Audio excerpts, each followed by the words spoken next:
C'est par un matin clair de juin, encore recouvert de fraîches rosées, construites minutieusement par l'araignée, juste avant la saison des foins, au cœur du bois, que Damien découvrit les martres des pins.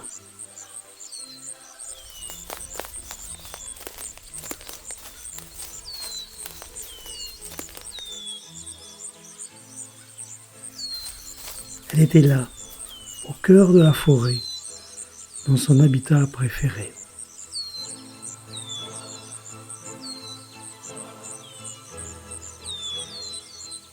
La martre des pins appartient à l'ordre des Carnivora et fait partie de la famille des Mustélidés, où on retrouve par exemple la fouine, la belette, le blaireau ou la loutre et le vison.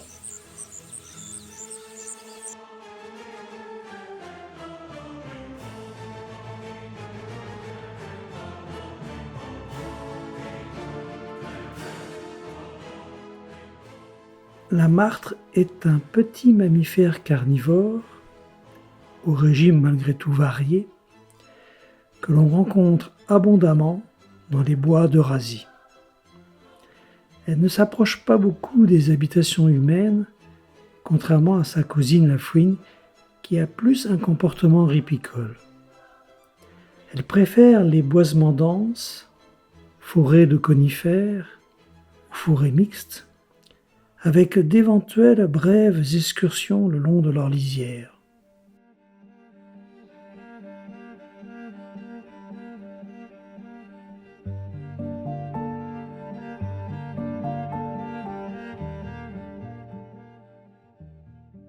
La martre évite les milieux ouverts où elle trouve peu de proies, de gîtes et de protection. Pendant la saison chaude, la martre se niche surtout dans les arbres à plus de 2 mètres de hauteur. Elle adore les cavités des troncs d'arbres ou les fourches de branches. En hiver, et même en période estivale, elle gîte au sol dans les pierriers ou sous une végétation dense. Ça m'est arrivé de la découvrir sous un tas de branches. Son pelage est brun et la bavette, à hauteur de la gorge et du haut de la poitrine, est jaune orangé et empiète souvent sur les pattes avant, contrairement à la fouine qui a sa bavette blanche et limitée entre gorge et amorce des pattes.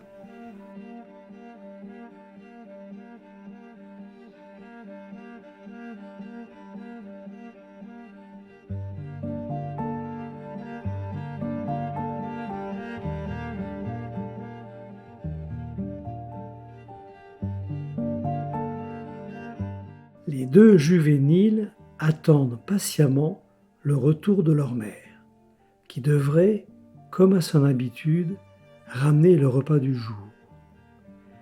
Chez les martres, seule la femelle s'occupe des jeunes.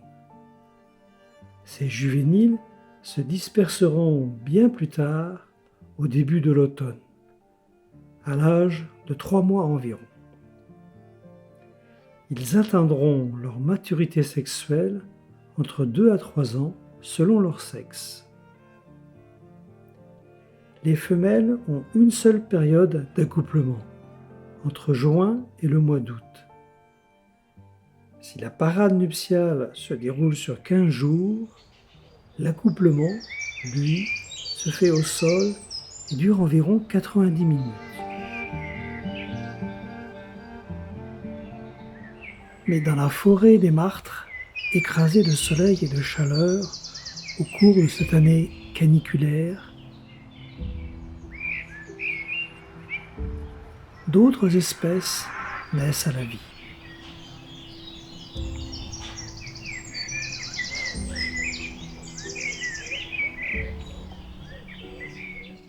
Certaines de ces espèces sont directement impactées par l'habitat et le régime alimentaire des martres.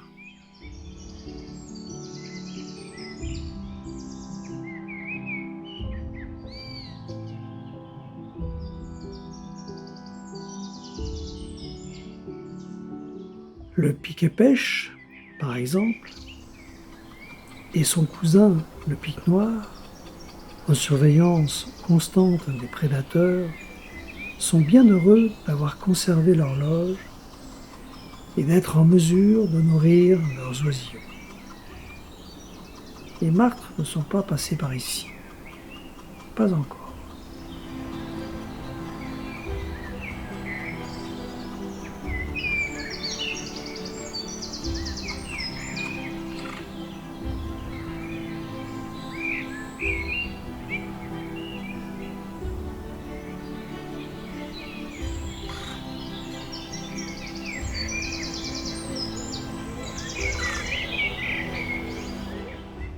L'écureuil roux d'Eurasie, Cierus vulgaris, est une proie potentielle des martres.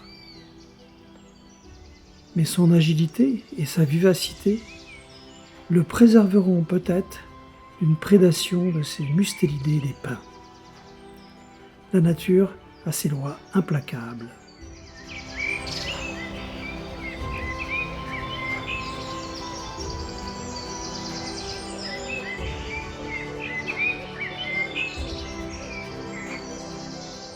Mais en attendant l'apprentissage de la chasse, les jeunes martres s'endorment profondément sous la chaleur de l'été.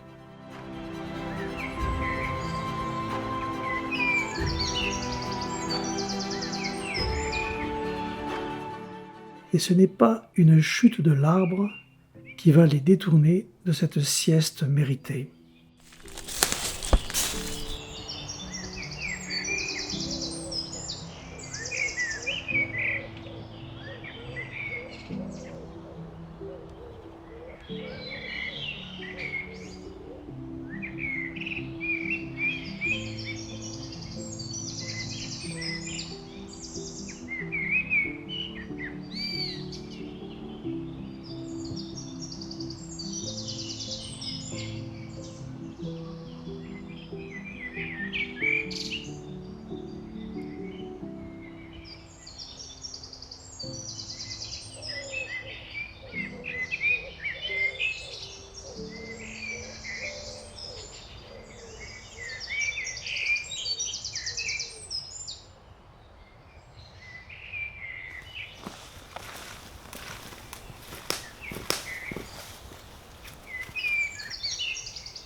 Cependant, nous sommes curieux de découvrir leur mode de vie en période nocturne.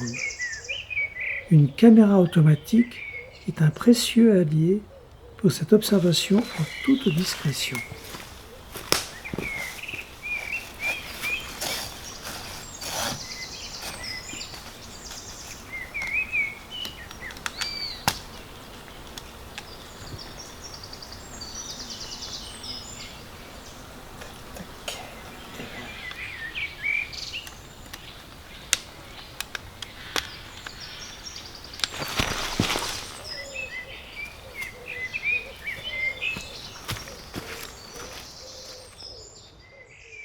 Les images confirment que l'activité des martres est plus intense à la fraîcheur de la nuit, voire au début de matinée. Une pomme au menu démontre que leur régime alimentaire n'est pas que carnivore. Les martres consomment aussi des fruits sauvages, églantines, fraises, mûres, ou parfois cultivés, comme les cerises ou les pommes. Ce qui d'ailleurs leur a valu d'être classés dans la catégorie des animaux nuisibles jusqu'en 2014. Mais ce matin, les deux juvéniles sont accompagnés par une troisième martre, leur mère. Celle-ci retrouvera son compagnon, le mâle, pour l'accouplement dans les semaines à venir, entre juin et le mois d'août.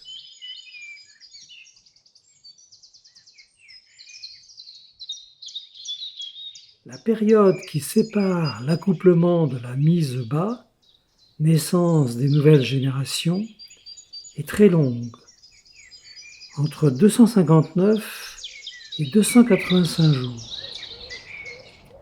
Il existe en effet chez les martres femelles un phénomène d'ovo-implantation différée ou diapause embryonnaire où les œufs fertilisés cessent momentanément leur développement et ne s'implantent dans la muqueuse utérine que 220 à 240 jours après l'accouplement. La naissance aura lieu au printemps et la lactation durera 45 jours environ, entre avril et le mois de mai. À 5 mois, les jeunes martres atteindront leur taille adulte.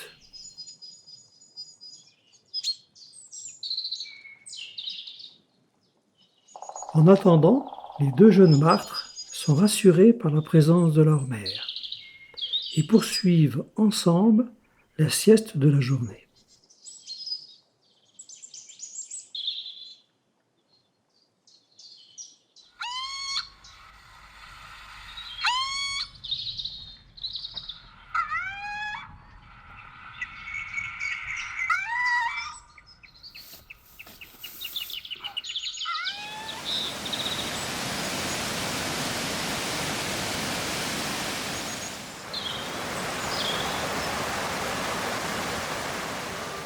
Sur l'étang, en lisière du bois des martres, la vie s'organise. Le balbuzard pêcheur, en cours de migration, de par sa puissance, n'a rien à craindre des petits mustélidés. Les ragondins exotiques, eux aussi, surveillent d'autres prédateurs. Quant aux grèbes huppées, elles ont trouvé une autre façon de protéger leurs œufs, puis leurs oisillons. C'est sur l'eau, par des nids flottants, qu'elles trouvent refuge. Et chaque adulte, mâle et femelle, se relaie ensuite pour assurer la descendance.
La chaleur insoutenable de cet été, qui a dépassé les 40 degrés à plusieurs reprises, met les jeunes martres à rude épreuve. Pour autant, en fin de journée, elles poursuivent et testent leur dextérité à évoluer dans le houppier des pins, gage de leur future autonomie.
En ce mois de juillet, le renard a presque terminé l'éducation de ses jeunes renardeaux. Il retrouve là sa liberté de chasser pour lui tout seul.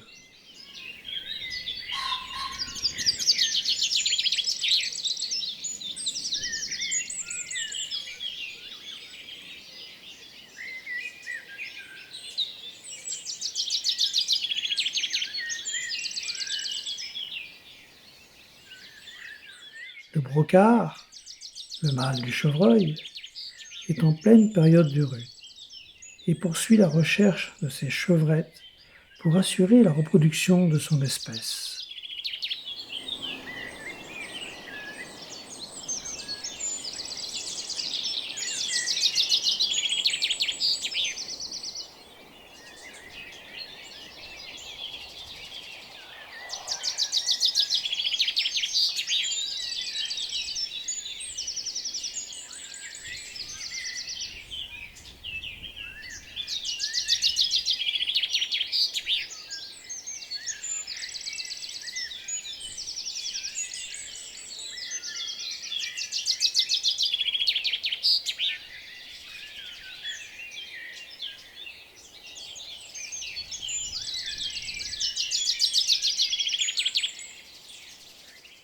Tous ces animaux, au cœur de la biodiversité, indiquent aux martres le temps de préparer le départ de leur abri protecteur et de leur dépendance à leur mère.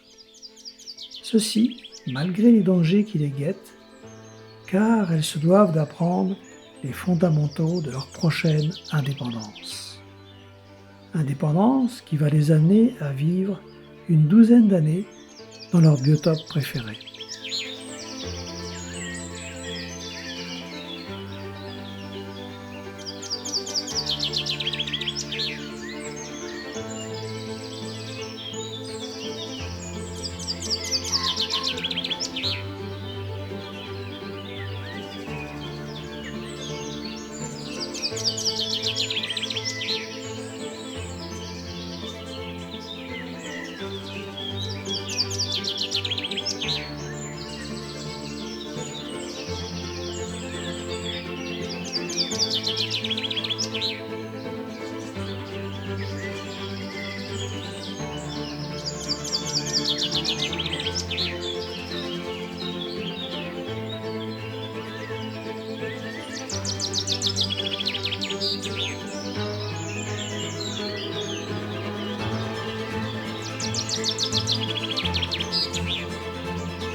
Puis un jour, identique au précédent d'ailleurs, nous sommes repartis sur le chemin des martres.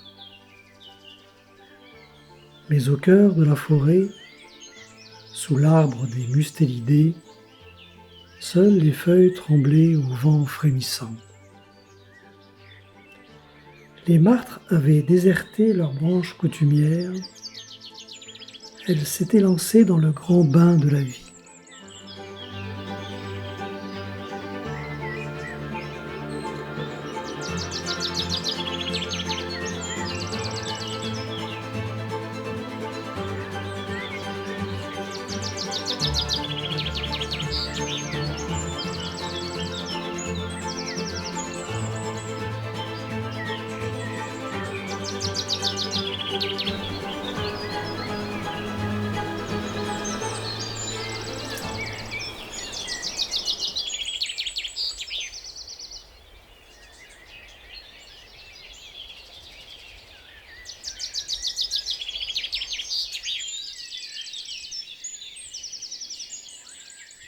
Au retour, nous croisâmes le renard. Comme nous, il errait en lisière de forêt.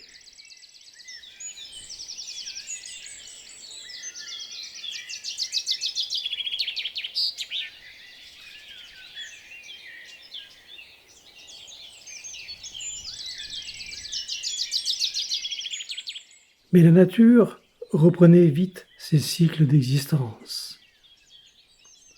Les cerfs, dont les bois étaient encore recouverts de velours, vivaient en paix, avant que le grand chamboulement du Brahme ne vint introduire la discorde au sein des Hardes.